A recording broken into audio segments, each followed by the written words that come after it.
Hi, this is Alex from Groovy Entertainment. Today we got another special Book on Record episode to do.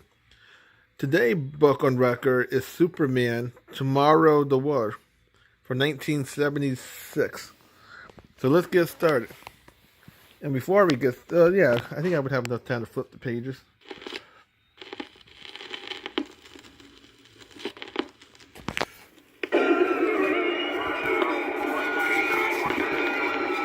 It was like the end of the world. There was destruction everywhere. People scrambled around in hysterical panic. Cars and buses and taxis were slamming into each other by the second. Mass confusion never before. And the cause of all this? No. I don't know what got into me. I didn't mean to cause all that destruction. I'm sorry. So sorry. The time, 4 in the morning. The place, an apartment at 344 Clinton Street in Metropolis, where newscaster Clark Kent has been suffering through a night of fitful sleep. That was some nightmare. The city looked like a tornado swept through it. The only trouble was, I was the tornado. After waking up from something like that, I could use a breath of fresh air. The man that gets out of bed is accustomed to having the problems of the world upon his massive shoulders, whether asleep or awake. For this man, opening the window in his pajamas, is secretly the mighty Superman himself. Great buildings demolished, cars piled up, people scrambling around in mass confusion. Then it wasn't a dream. It was all horribly real. In stunned disbelief, the Man of Steel switches on his TV in search of some sort of explanation. And here at the scene, our cameras clearly show the extent of the destruction, indicating it was truly a miracle that no lives were lost, although a small number of people were injured. And as unthinkable as it is to believe, all the eyewitnesses name the same culprit, Superman. That's impossible. I was here asleep. The mayor and law enforcement officials are said to be meeting right now to discuss what sort of action should be taken against Superman for this despicable display of superpowers on a rampage. As soon as a decision is reached, WGBS-TV will relay the information to you viewers. This is Lois Lane, here in the wake of chaos on 3rd Avenue, returning you now to our studios. Thank you, Lois. We'll have more news after this commercial word. Friends, do you ever worry about perspiration odor? Well, if you have that seriously, is it possible, conceivable, that I sleepwalked out of my apartment and went berserk as Superman? Could the memory of my rampage be so unbearable I blotted it out, thinking it was only a dream? But wait, I've just been handed a bulletin. A small army of police have surrounded the laboratory retreat of arch-criminal Lex Luthor. All efforts to force him out in the open have been stymied by Luthor's arsenal of super-scientific weapons. Ordinarily, the police force would broadcast a plea to Superman for help. But in view of his recent wild rampage... If it was me on that rampage, I should turn myself in. But not while Lex Luthor is still at large. Bringing in that fiend may be my last official act as Superman, but it's got to be done. And now... Meanwhile, at the scene of the crisis, a deserted pavilion left behind from the 1968 Metropolis World's Fair. Come on with your hands above your head, Luthor. We've got you completely surrounded, and more reinforcements are on the way.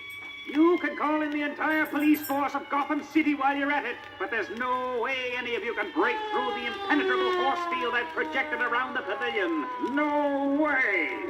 We've got the heavy artillery set up now, Chief. All right, give the men the order to fire. I don't believe it. Not one of them connected. I mean, we can't even see that crazy barrier, but it stops anything short of an A-bomb. Don't kid yourself. It's probably Megaton-proof along with everything else. I don't know what we can... Superman! I'm here to help. I don't know if I should try to arrest you myself or call the Marines first. I won't offer any resistance, Chief, as long as you let me arrest Luthor first. But how do we know you won't turn wild again? I don't know. Let's face it, Chief. Nothing we've got is going to get us inside that barrier. Superman's the only guy on Earth who can crack it. Okay, Superman, you're on. Do what you do best. My pleasure, Chief. He went right through it, like it wasn't even there. Why do you think they call him Superman, Chief?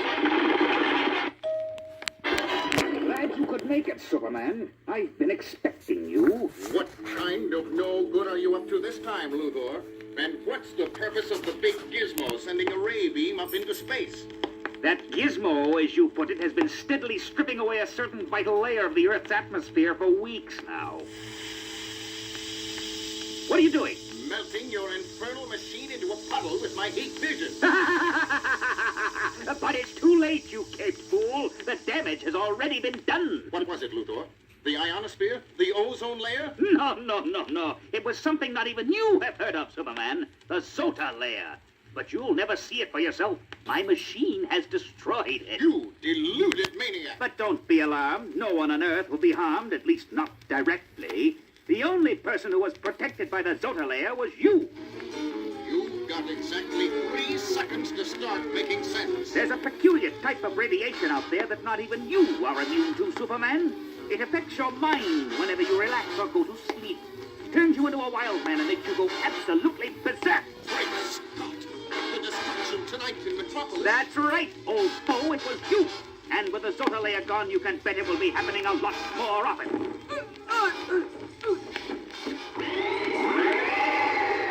Look, Chief, Superman did it. He bagged Luthor. Luthor's not moving, is he? Just unconscious. I knocked him out cold. He's all yours. Thank you, Superman. No one else could have done it. I don't know what to say. Say you'll put me under armed guard, Chief, and that you'll notify the President and the Pentagon at once. I'm afraid I've become a national menace. It doesn't take long for the nightmarish news to sweep the world like a shockwave. The mighty Man of Steel, once a super champion, admired by billions, has proclaimed himself a wild man, afraid of going on an uncontrollable rampage at any moment. This is Lois Lane for WGBS.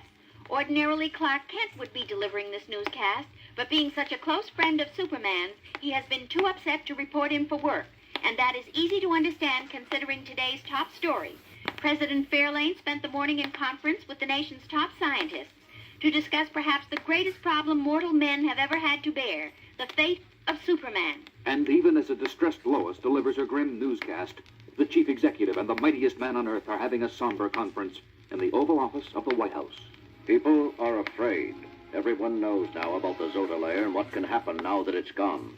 All they have to do is look at those 10 blocks in Metropolis you leveled to the ground. I'm sorry, sir. Not as sorry as I am, for the world will soon be about what I have to ask you to do. None of our leading scientists knows any way of restoring the Zota layer that Luthor removed. So I'm afraid we're only left with one alternative. Yes, sir. Superman, I must ask you, sir. Although your tremendous services to mankind will be gravely missed, I can fathom no other way of guaranteeing you won't go off on another destructive rampage. Unfortunately, neither can I, sir. Then it's settled. Not quite, Mr. President. You realize, of course, that as soon as I'm off the Earth, Lex Luthor will use his super scientific wizardry to break jail. And with me gone, he'll do his best to rule the world with his fantastic machines. You're right. And without a Superman to protect us, that bald-headed genius would probably succeed. Perhaps I should consult my advisors again. No need, sir. The solution is simple. Have Luthor exiled from the Earth along with me. I'll make sure he never returns to menace anybody. It's the only way. Yes, the only way. It takes only one scant week for Superman to construct a 2-passenger interstellar rocket, because he works without rest or relaxation, lest his mind succumb to the deadly radiation that has made him a potential wielder of doom. 1 week is all it takes for the career of the greatest superhero of all to come to an end. And it's a beautifully executed launch, ladies and gentlemen, being broadcast all over the world simultaneously via satellite. Never in the history of mankind have so many people joined to watch one single event. And what a tragic event it is. The villain Lex Luthor will not be missed, but Superman.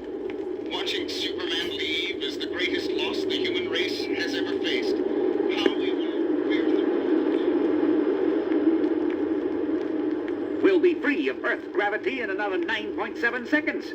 Enjoying the ride, Superman? For a man leaving the world behind him, Luthor, you don't seem very concerned. To tell you the truth, Superman, life on Earth would become quite boring without your meddling to contend with.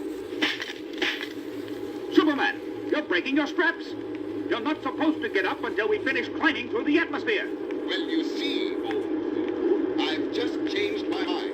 I'm going back to Earth, alone. What are you talking about? I'm talking about leaving Luthor.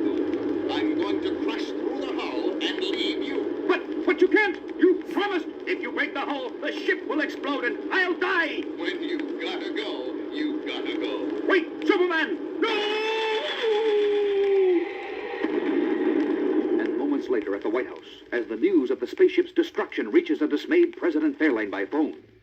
The ship did what? I don't believe it. How could Superman have fouled up like that?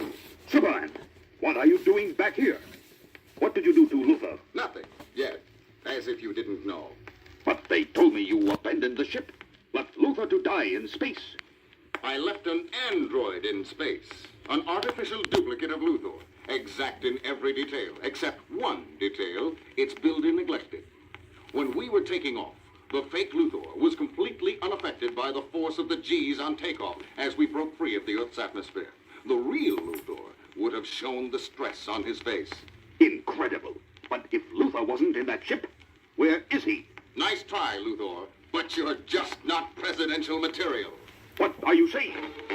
You're not the real President Fairlane. You're Lex Luthor, wearing a latex mask and a voice adapter. Very clever, Superman. I really thought I had you this time, but I've still got the upper hand. How's that? Only I know where I've hidden the real President Fairlane. And unless you let me go free, I'm not talking. Is that right? Oh, my face. It feels so hot under this mask. I've got to take it off. You'll never make it, Luthor. I'm using my heat vision to melt your President Fairlane mask. Please, stop. It feels like 10 sunburns at once. The mask is so hot. It's gooey. Sure I'll stop. Just tell me where the real president is. All right, you win. I'll take you to Fairlane. Just turn off the heat. Ow!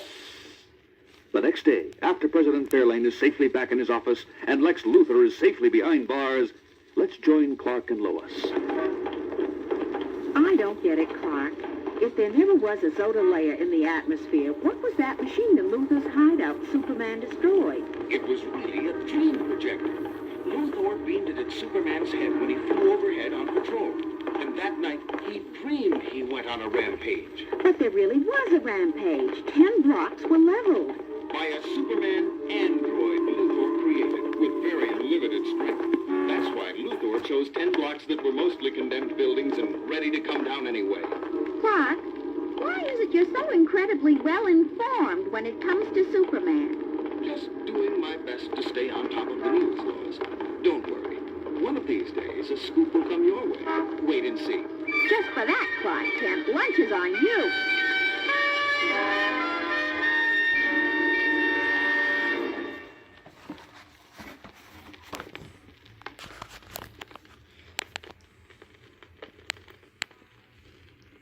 So that was Superman, Tomorrow the War from 1976.